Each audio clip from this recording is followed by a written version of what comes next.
that you look at is agriculture, and it seems to be one area you're talking about is improving the efficiency of the supply chain.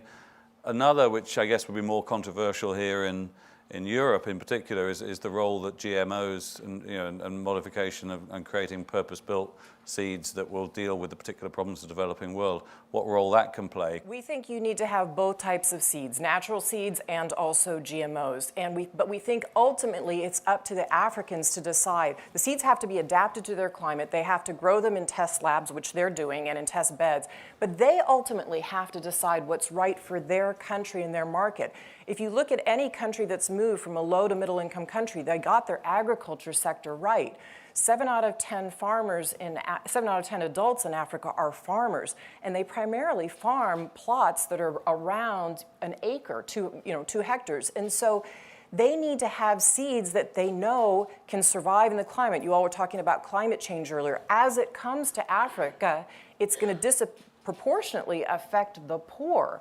And so having a drought-resistant maize, which is a GMO, where an African farmer, male or female, can get 20 to 30% additional yield off of their farm, we think it's up to Kenya and Tanzania and South Africa to decide, is that right for their economy, and is that the way they want to feed people in their own country?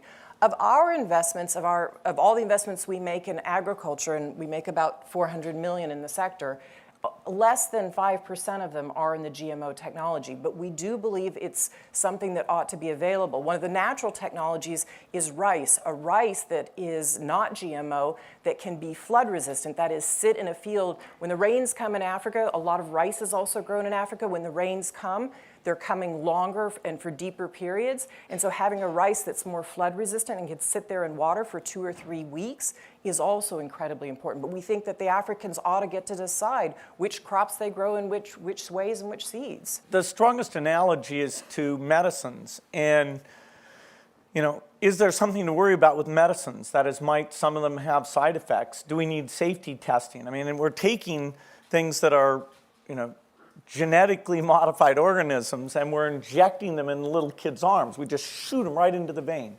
So, yeah, I think maybe we should have a safety system where we, do trials and test things out.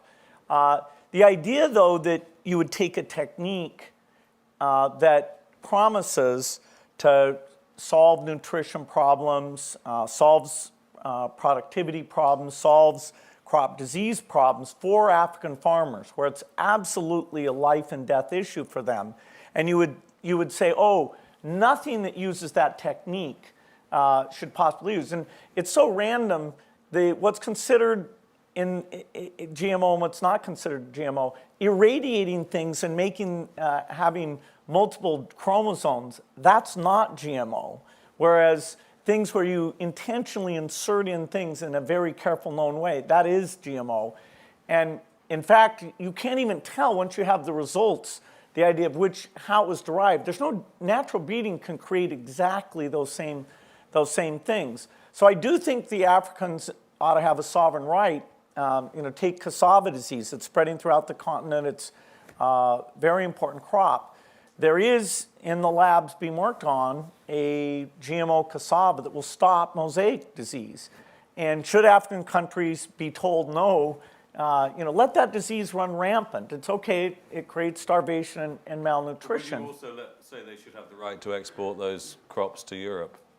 No, every country should be able to decide if they don't want to eat stuff. If they want to pay more for food, if they want to use more insecticide, it's okay. Europeans can do whatever they want when it comes to food. Pay twice as much, 4 times as much. It's okay. Don't eat butter. Whatever feels good, it's okay. That sounds to me like you question the benefits of trade in agriculture, which I would have thought is a huge part. No, it's better for the world if people have sort of the same view of the merits of things and allow free trade. But at the end of the day, there's always personal preference and choice in terms of what people choose to buy. The big deal here is that Africa has a huge problem, and it's not that interesting to argue this thing in the abstract. It's as these new products come along, then will people try to say to Africa, no, that isn't the kind of thing you should, vitamins in your in your food? Are you kidding? There's a certain irony that a country, the United States, which has less than 2% of people farming, exports food to a continent that has 70% of its adults doing farming. So they, as a whole, are spending net $50 billion a year buying food from other countries. And the prediction is, of course, there'll be trade, but that on net, their comparative advantage will be such in terms of increasing their productivity and how much of their labor they have employed there, that they will be a net exporter.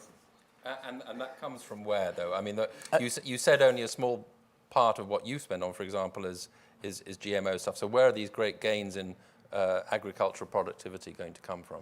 Well, increasingly, the better seeds will use advanced scientific techniques, but there's a lot of good seeds that were done with conventional techniques that still aren't being used in Africa. If all you did was solve farmer credit so that they could get enough fertilizer, which has a net payback, and the only reason they don't is they don't have the education and the credit to get it. We're talking about a factor of 5 difference in productivity for the acreage that's being used, and Africa has a lot of acreage that's appropriate to use for farming that's not being used. So they have to overcome the population increase, the more difficult weather, and they need more gross calories, and they need more diversified calories to deal with their malnutrition. But because of the opportunity to raise productivity, they'll be able to take all those factors and get to the point where they are a net exporter. And it's not just seeds. I mean, we talk about in the letter, it's seeds, it's fertilizer, it's planting techniques, it's knowing how to do no-till farming, how to rotate your crops so you don't destroy the soil, and also access to market. Access to market is huge for people. And even, we talked about mobile phones earlier, having the price at market is huge for a farmer, because then they know when they send it with the middleman on a donkey or a bicycle or a motorcycle, whether they're getting a fair price for their cassava or their corn at market. So all of those pieces have to come together, and the transport system. I mean, part of what you see even in some countries like Tanzania, they're just not transporting from north to south very well, even in places where they've got surplus and other places where they've got huge demand.